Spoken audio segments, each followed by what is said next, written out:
Aliens have invaded. We've documented them in every living thing known to man. They're those people with the foil hats, the ones that we've all assumed are unstable. Turns out they may have had the right idea.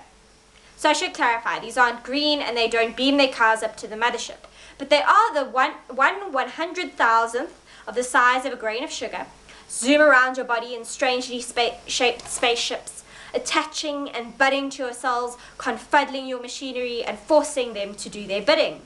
They can't be killed because in all seriousness, they aren't alive. Ever wondered why going to the doctor when you have flu is such a waste of time?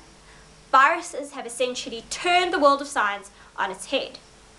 They have a protein casing which has a tiny bit of DNA or RNA, and they can kill humans. Anarchy, cried all the scientists. But kill them they have.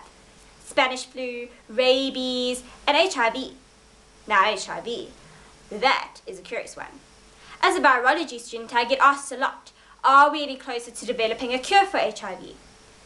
That depends on your definition of cure. A functional cure would be when we could suppress the virus, although it would still be present in the body.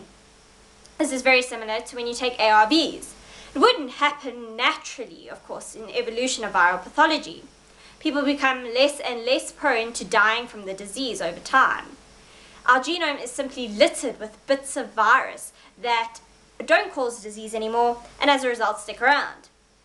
The other kind of cure is an eradicating cure. There are several problems to this. First of all, the virus can mutate within hours. It hides in a group of cells that's not quite understood, and it's integrated into your genome. So how do we get it out? Well, one idea is to switch on the dormant genes in HIV that are hiding in the cells, and then squash them with ARVs in the bloodstream. Now, what about the guy who's been cured of HIV? Well, this is him, the Berlin patient, Timothy Ray Brown, lucky guy. Hutter and his team transplanted Timothy with bone marrow that's devoid of a very important HIV receptor. His HIV levels have since been undetected, and that's in excess of 5 years. He is scientifically cured. Well, that's great. Let's whip out everyone's bone marrow and transplant them with this miracle stuff. Well, several problems. Timothy had to undergo irradiation twice. Both times he nearly died. He had to also undergo a transplant because he had leukemia. The donors are incredibly rare, and not to mention that this experiment costs like $1 bazillion.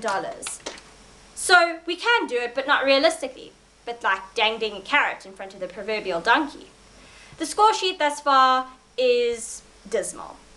Human race 1, virus 33 million. We will boldly go where no other man has gone before, firmly wearing our foil hats.